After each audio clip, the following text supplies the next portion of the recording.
Hello my dear friends, एक बार फिर से स्वागत है आपका आपके अपने यूट्यूब चैनल में। आज के इस वीडियो में हम एक बहुत ही खतरनाक टाइप का सेक्सुअली ट्रांसमिटेड डिसीज़ के बारे में बात करने वाले हैं, जो अभी हाल ही फ़िलहाल में डिस्कवर की गई है, जो कि एक बैक्टीरिया की वजह से होती है, जिसका नाम है माइकोप्लाज्मा जेनिटेलियम।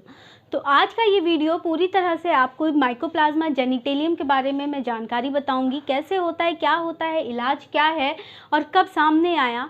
ये सारी चीज़ें मैं आज के इस वीडियो में आपसे डिस्कस करने वाली हूँ। इस रोग में लक्षण क्या आते हैं, ये सारी बातें। और जैसे कि मैंने पहले ही बताया, ये एक सेक्सुअली ट्रांसमिटेड डिसीज़ है, तो सेक्सुअल इंटरकोर्स के दौरान, सेक्सुअल टचिंग के दौरान ये सारी चीज़ों से ये बीमारी फैलती है। तो चलिए वीडियो को स्टार्ट करते हैं। और आपसे वीडियो स्टार्ट करने से पहले मेरी एक निवेदन है कि आप वीडियो में अंत तक बने रहिएगा, क्योंकि मैं सारी जानकारी आपको लास्ट तक कुछ ना कुछ बताती ही रहूँगी। तो चलिए वीडियो स्टार्ट करते हैं। तो जैसे कि मैंने पहले ही बताया कि ये माइकोप्लाज्मा जेनिटेलियम ये अभी हाल ही फ़िलहाल में डिस्कवर की गई है। तो ये एक ऐसी बीमारी है जिसको साइंटिस्ट ने, इस बैक्टीरिया को 1980 में ही पहचान लिया था।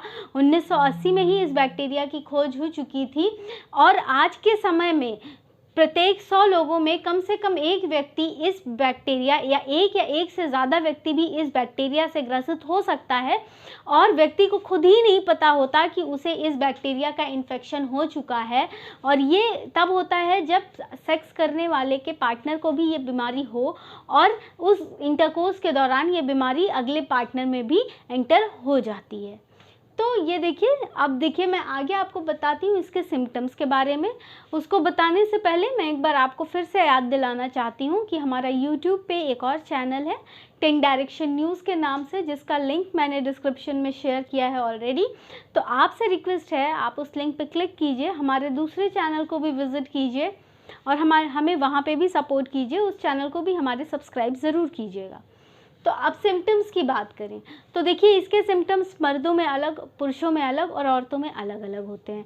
तो सबसे पहले मैं पुरुषों की बात कर लूँ। देखिए, इसके सिम्टम्स काफ़ी और सेक्सुअली ट्रांसमिटेड डिसीज़ जो मैंने चैनल पे ऑलरेडी अपलोड करके रखी हैं उससे मिलते जुलते हैं। तो कई बार लोगों को पता भी नहीं चल पाता कि उन्हें ये इन्फेक्शन भी है, तो ज़रूरत होती है डॉक्टर के पास जाने की, और डॉक्टर ही बताएंगे चेकअप के बाद।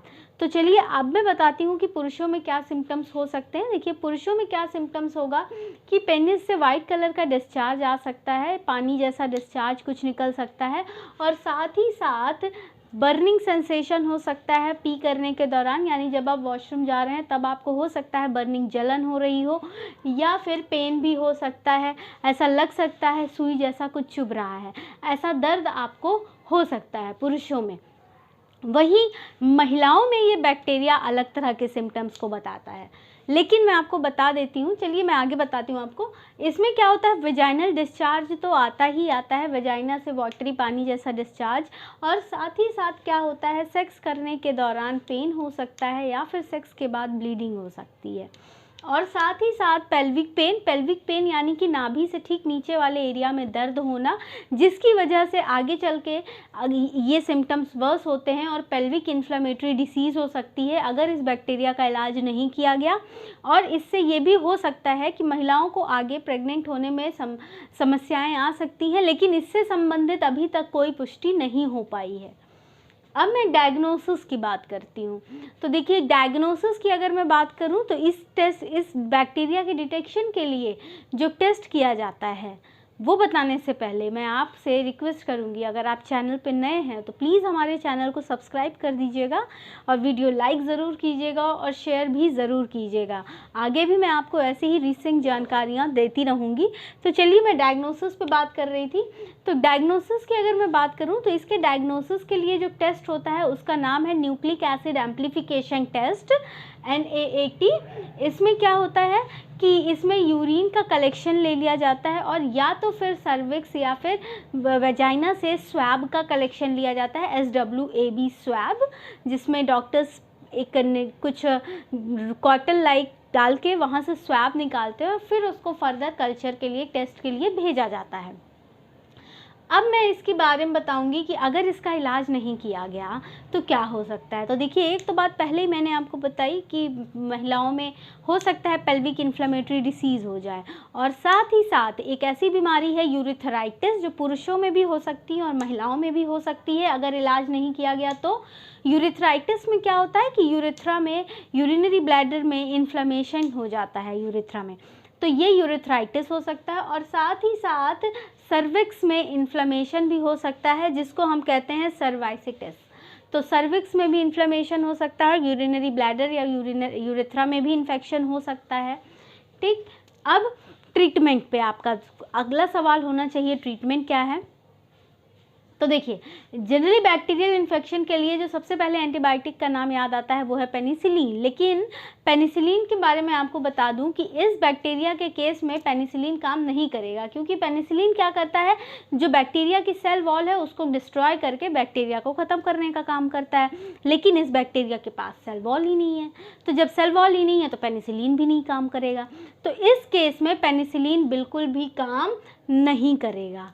लेकिन काम क्या करेगा, इस केस में एजिथ्रोमाइसिन दे सकते हैं, या फिर एजिथ्रोमाइसिन भी अगर कहीं पे काम नहीं कर पा रहा है तो मॉक्सीफ्लॉक्सासिन दे सकते हैं। ये कुछ दो इलाज इसके लिए अवेलेबल हैं जो मैंने आपको बताया। अब अगला सवाल आपका होना चाहिए कि प्रिवेंशन क्या क्या लेना है।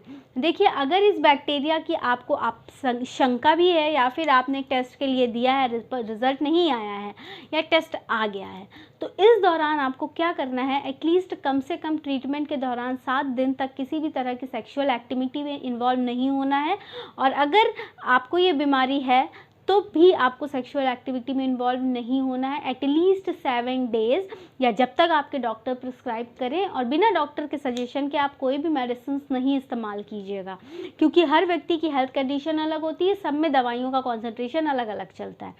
तो ये कुछ बातें थी। अब देखिए, अगला प्रिवेंशन इसका क्या है। चूँकि ये सेक्सुअली ट्रांसमिटेड डिसीज़ है तो एक सेक्सुअल बैरियर होना बहुत ज़रूरी है, यानी कि कॉन्डम का इस्तेमाल करना बहुत आवश्यक है इस बीमारी से बचने के लिए। तो दोस्तों, ये माइकोप्लाज्मा जेनिटेलियम से संबंधित कुछ इंपॉर्टेंट जानकारी थी जो अभी मुझे पता लगी। मैंने जब लिटरेचर में रिव्यू कर रही थी तो मुझे पता लगी, तो मैंने आपको बताया।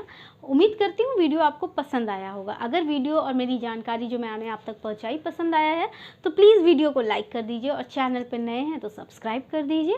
और हमारे दूसरे चैनल को, जो मैंने लिंक में डिस्क्रिप्शन में लिंक दे रखा है, वहाँ पर क्लिक करके प्लीज़ उस चैनल को भी सपोर्ट कीजिए। वहाँ पर भी सब्सक्रिप्शन बटन आप दबा दीजिएगा। तो मैं ऐसे ही और भी नॉलेज के वीडियो आप तक लाती रहूँगी, आपको और भी जानकारी देती रहूँगी। तब तक के लिए थैंक यू वेरी मच।